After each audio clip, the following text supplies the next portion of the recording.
नमस्कार। मैं वीके शास्त्री अपने चैनल के माध्यम से आप सभी दर्शकों का बहुत बहुत स्वागत करता हूं। 18 अगस्त 2023 बाद दोपहर 4:12 पर पराक्रम, साहस, शौर्य और ऊर्जा के कारक ग्रहों के सेनापति मंगल राशि परिवर्तन करेंगे और अपनी वर्तमान सूर्य की राशि सिंह राशि को छोड़कर अपने शत्रु बुध की उच्च की राशि कन्या राशि में गोचर करेंगे और 3 अक्टूबर तक मंगल का गोचर अपनी शत्रु राशि में ही रहेगा।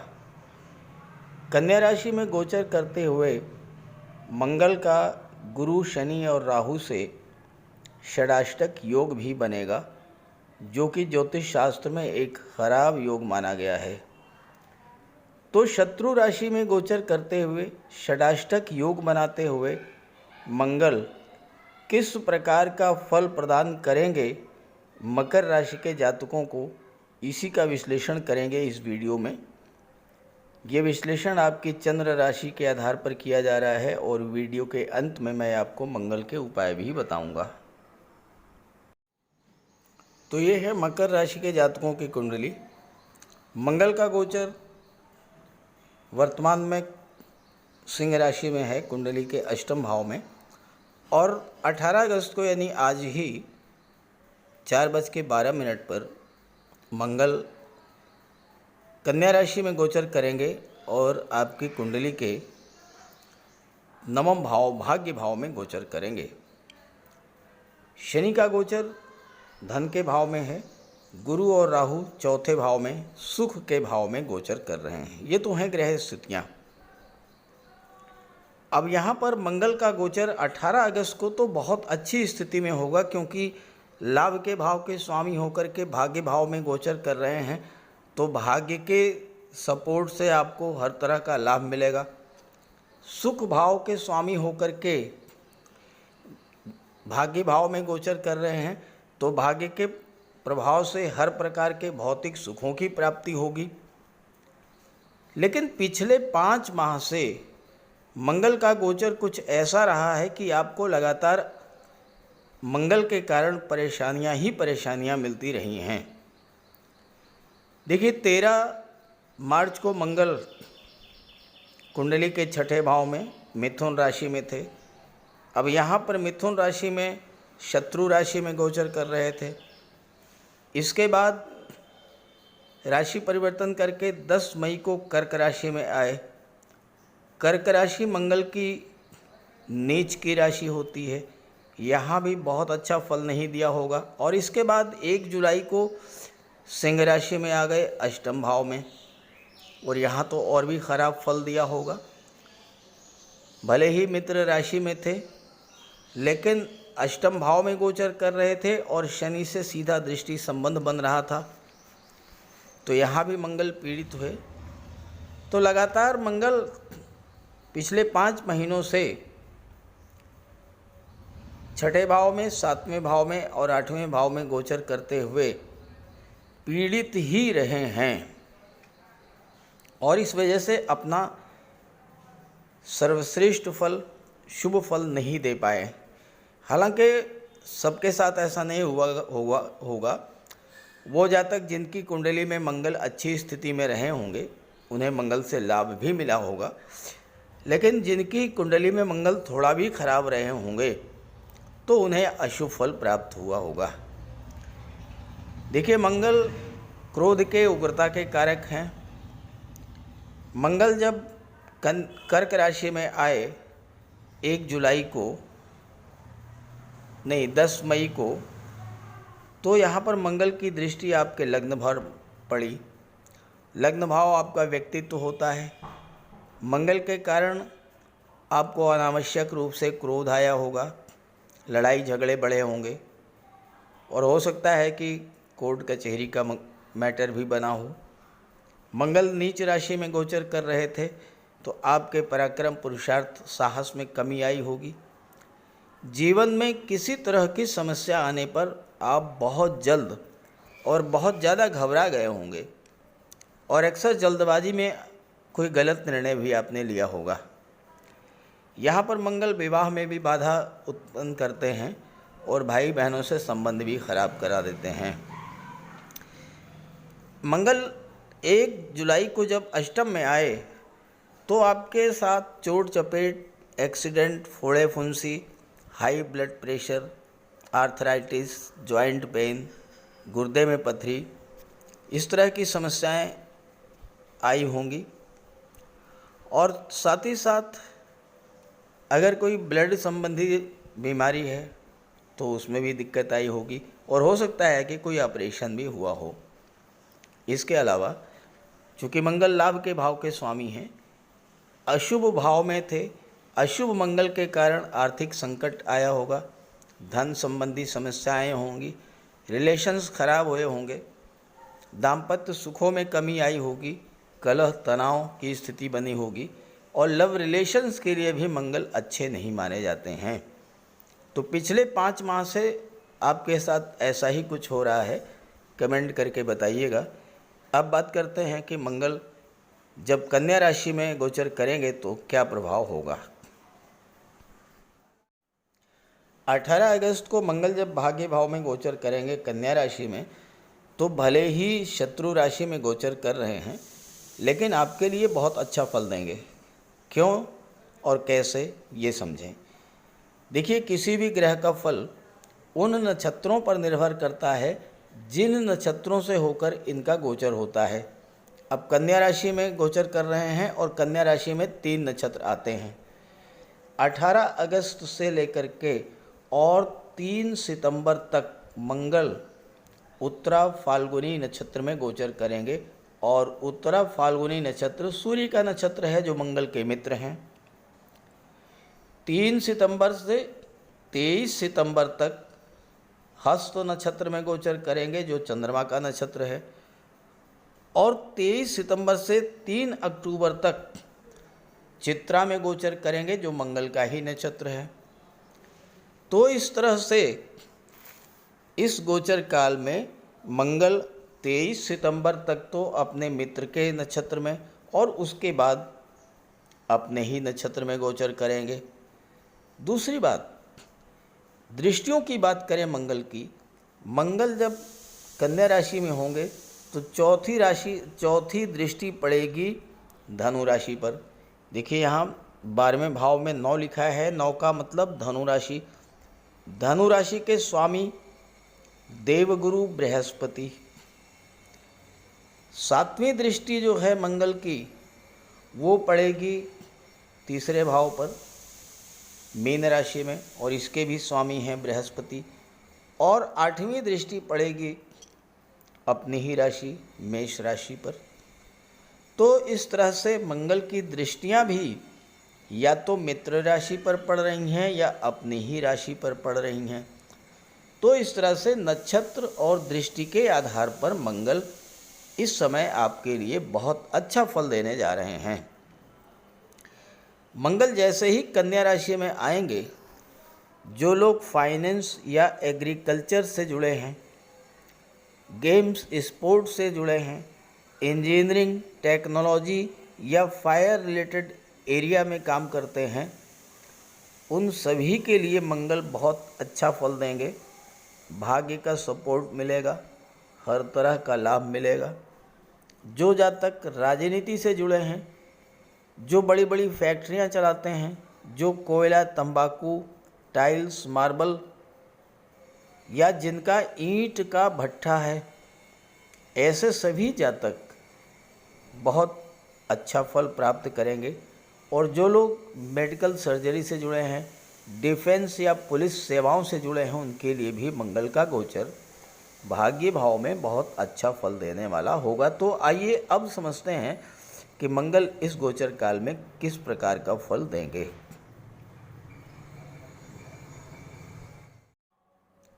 मंगल 18 अगस्त से लेकर के 3 सितंबर तक सूर्य के नक्षत्र उत्तरा फाल्गुनी नक्षत्र में गोचर करेंगे। अब यहाँ सूर्य जो हैं ये कुंडली के अष्टम के स्वामी हैं और 17 अगस्त से अष्टम में ही गोचर कर रहे हैं। और कालपुरुष कुंडली के अनुसार सूर्य पंचम के स्वामी होते हैं, मंगल भाग्य भाव के स्वामी हैं, भाग्य भाव में गोचर कर रहे हैं, लाभ के भाव के स्वामी हैं और चतुर्थ भाव के स्वामी हैं। तो इस गोचर काल में आप भाग्य के सपोर्ट से हर तरह का लाभ प्राप्त करेंगे। धन का लाभ तो होगा ही, मल्टी सोर्स इनकम होगी, आय के एक से अधिक साधन बनेंगे और मंगल के प्रभाव से समाज के उच्च वर्गीय व्यक्तियों से आपके संबंध बहुत अच्छे होंगे। इस गोचर काल में मंगल आपको, चूँकि सूर्य के नक्षत्र में गोचर कर रहे हैं, मित्र के नक्षत्र में गोचर कर रहे हैं, तो स्वाभाविक तौर है कि मंगल के बल में वृद्धि होगी और बहुत अच्छा रिजल्ट देंगे। चौथे भाव के स्वामी हैं, तो यहाँ पर भूमि भवन प्रॉपर्टी का आपको लाभ दिला देंगे।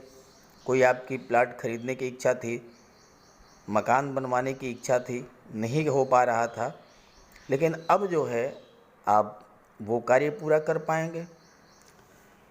देवगुरु विदेश भाव के स्वामी होकर के चौथे भाव में गोचर कर रहे हैं, तो विदेश का संबंध चौथे भाव से और भाग्य भाव से बना, तो इस समय आपकी विदेश जाने की इच्छा पूरी होगी, भाग्य का सपोर्ट मिलेगा, आप विदेश जा पाएंगे। इसके अलावा चूँकि सूर्य पंचम के भी स्वामी होते हैं कालपुरुष कुंडली में, और पंचम का संबंध नवम से बन रहा है, तो छात्रों के लिए ये गोचर बहुत अच्छा रहेगा। अपनी उच्च शिक्षा के लिए विदेश जा सकते हैं, नवम भाव उच्च शिक्षा होता है। साथ ही साथ नौकरी के सिलसिले में भी आपको विदेश जाने का योग बनेगा, और चौथे भाव का संबंध 12वें भाव से बन रहा है, तो आप विदेश में अपनी कोई प्रॉपर्टी भी खरीद सकते हैं, विदेश में सेटल भी हो सकते हैं। विदेश यानी मातृभूमि से दूर कोई दूसरा स्थान, दूसरा शहर, दूसरा राज्य। अष्टम भाव का संबंध नवम से बन रहा है, और अष्टम का संबंध लाभ के भाव से बन रहा है। अष्टम भाव वैसे तो खराब होता है, लेकिन अष्टम भाव में भी कुछ बहुत अच्छी चीज़ें हैं। मंगल भूमि के कारक होते हैं। अष्टम भाव पैतृक संपत्ति को शो करता है। इस समय भाग्य आपका साथ देगा, डोमिनेटिंग पोजीशन में आप होंगे, पैतृक संपत्ति आपको प्राप्त हो सकती है, पैतृक संपत्ति संबंधी कोई विवाद था वो समाप्त होगा। इसके अलावा अष्टम भाव परिवर्तन का होता है। इस समय आप अपने अंदर बहुत सकारात्मक परिवर्तन महसूस करेंगे, चूँकि मंगल की दृष्टि तीसरे भाव पर पड़ेगी, आपके पराक्रम पुरुषार्थ में भी वृद्धि होगी। आप कार्यस्थल पर बहुत एनर्जेटिक महसूस करेंगे। कोई भी कार्य आपको दिया जाए, कितना बड़ा से बड़ा चैलेंज हो, चूँकि मंगल सेनापति होते हैं, सेनापति न हारना जानता है, न झुकना जानता है, न दबना जानता है, सेनापति सिर्फ जीतना जानता है। तो कार्य क्षेत्र में भी आप हर तरह का चैलेंज एक्सेप्ट करेंगे। चूँकि भाग्य भी साथ दे रहा है, पराक्रम पुरुषार्थ भी आपके साथ में है, तो आप हर तरह की सफलता अर्जित करेंगे और उससे आपको हर तरह का लाभ भी होगा। 3 सितंबर को मंगल चंद्रमा के नक्षत्र में गोचर करेंगे। चंद्रमा जो हैं ये कर्क राशि के स्वामी होते हैं, सप्तम भाव के स्वामी होते हैं। अब सप्तम का संबंध बन गया 11वें भाव से, सप्तम का संबंध बन गया भाग्य भाव से, और सप्तम का संबंध बन गया चतुर्थ भाव से। सप्तम भाव क्या होता है? व्यापार का होता है। तो इस समय आपके व्यापार में दिन दूनी रात चौगुनी प्रगति होगी। पूरे मन से, पूरे उत्साह से आप व्यापार को नई नई ऊंचाइयों पर ले जाएंगे और उससे लाभ होगा। व्यापार के क्षेत्र से आपको इतना धन प्राप्त होगा कि आप इस समय भी कोई प्रॉपर्टी वगैरह खरीद सकते हैं। और इसके अलावा चौथा भाव सुखों का भाव होता है, सप्तम भाव विवाह का होता है। सप्तम के स्वामी चंद्रमा हैं जो कि अत्यंत शुभ ग्रह हैं, आपके विवाह का भी प्रबल योग बनेगा। और चूँकि पंचम के स्वामी शुक्र हैं और शुक्र भी बहुत ही शुभ और सौम्य ग्रह हैं, तो गुरु और शुक्र के प्रभाव से लव रिलेशंस भी आपके लिए स्ट्रांग होंगे। लव रिलेशंस के लिए मंगल अच्छे नहीं होते हैं, लेकिन ये जो टाइम पीरियड है 18 अगस्त से 3 अक्टूबर, ये जो समय है ये अच्छा होगा, क्योंकि पंचम के स्वामी शुक्र हैं और चौथे भाव में गुरु का गोचर है, सप्तम के स्वामी चंद्रमा है। तो जो स्थितियां बन रही हैं वो यही बता रही हैं कि आपके लव मैरिज का योग भी बनेगा, प्रेम विवाह का योग बनेगा। और इसके अलावा इस समय आपका डोमेस्टिक एटमॉस्फेयर भी अच्छा रहेगा, घर का वातावरण भी अच्छा रहेगा और दाम्पत्य जीवन में भी किसी तरह का तनाव, किसी तरह की कटुता थी, वो भी समाप्त होगी। और 23 सितंबर को मंगल अपने ही नक्षत्र में गोचर करेंगे। 23 सितंबर से लेकर के 3 अक्टूबर तक। तो इस समय तो मंगल अपने नक्षत्र में गोचर करते हुए पूरी तरह से प्रभावी होंगे। तो यहाँ पर तो सीधा संबंध चतुर्थ भाव का भाग्य भाव से और भाग्य भाव का लाभ के भाव से और चतुर्थ का एकादश से संबंध बन गया। तो एकादश भाव तो लाभ का भाव, चौथा भाव भूमि भवन प्रॉपर्टी वाहन जमीन जायदाद इन सब का होता है और नवम में बैठे हैं मंगल, तो भाग्य भी साथ देगा और हर तरह का आपको लाभ मिलेगा, भूमि भवन प्रॉपर्टी हर चीज़ का। तो इस तरह से मंगल का गोचर 18 अगस्त से 3 अक्टूबर तक आपके लिए बहुत अच्छा है। धन की दृष्टि से, मान सम्मान की दृष्टि से, नौकरी रोजगार की दृष्टि से, विवाह की दृष्टि से, भौतिक सुखों की दृष्टि से, जमीन जायदाद प्रॉपर्टी की दृष्टि से हर तरह से बहुत अच्छा है। और आपके जीवन में शनि की 7.5 का अंतिम चरण गतिमान है और शनि भी बैठे हैं धन के भाव में और वक्री अवस्था में हैं, तो शनि भी बहुत मजबूत स्थिति में है। तो धन की प्राप्ति भी और धन का संचय भी, ये सब कुछ होने जा रहा है। अब बात कर लें कि षडाष्टक योग का क्या प्रभाव पड़ेगा। देखिए, शनि से आप काउंट कीजिएगा तो शनि से अष्टम में मंगल है और मंगल से छठे में है शनि, 6-8 का संबंध बना। गुरु से छठे में है मंगल और मंगल से अष्टम में है गुरु, तो गुरु राहु से भी 6-8 का संबंध बना। षडाष्टक योग बनने से क्या होगा, मंगल होंगे पीड़ित। मंगल के पीड़ित होने का प्रभाव ये पड़ेगा कि आपके पिता से आपके संबंध खराब हो सकते हैं, क्रोध आएगा आपको बिला वजह का, तो पिता से या बॉस से या सीनियर से संबंध आपके खराब होंगे। तो आपको संबंधों को बचा करके रखना है, पहली बात। दूसरी बात, गुरु से षडाष्टक योग बन रहा है तो परिवार में भी कलह का वातावरण बन सकता है। और शनि से भी षडाष्टक योग बन रहा है तो आपके जो रिलेटिव्स हैं, जो आपके परिवारी जन हैं, दूर तक के रिश्तेदार, कहीं ना कहीं किसी न किसी से तनाव की स्थिति बनेगी, क्योंकि वाणी आपकी अत्यंत उग्र होगी।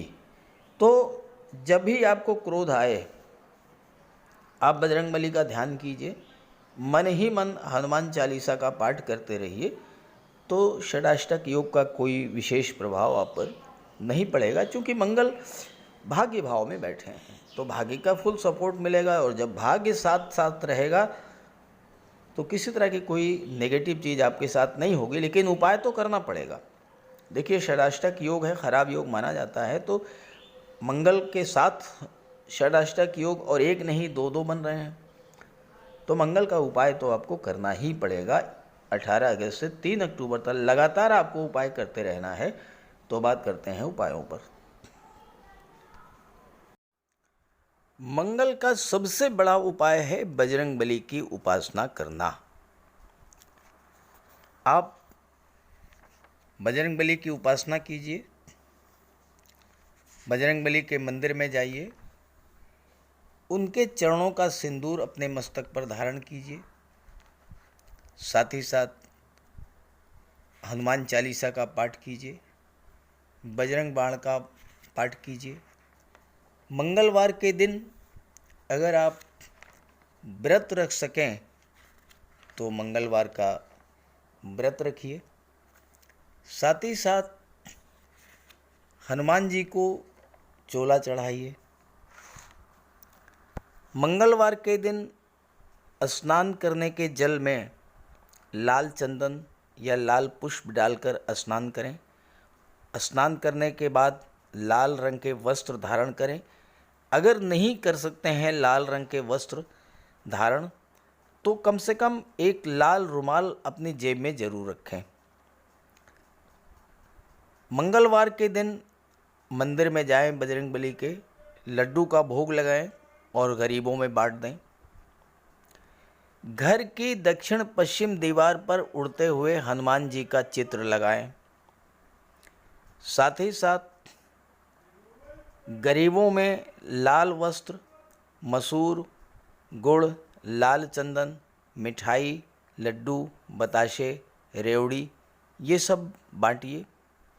मस्तक पर लाल चंदन का टीका लगाएं या हनुमान जी के चरणों का सिंदूर लगाएं। मंगलवार के दिन बंदरों को गुड़ और चना खिलाएं। बहते हुए जल में लाल पुष्प, तिल या गुड़ प्रवाहित करें और जेब में एक तांबे का सिक्का रखें।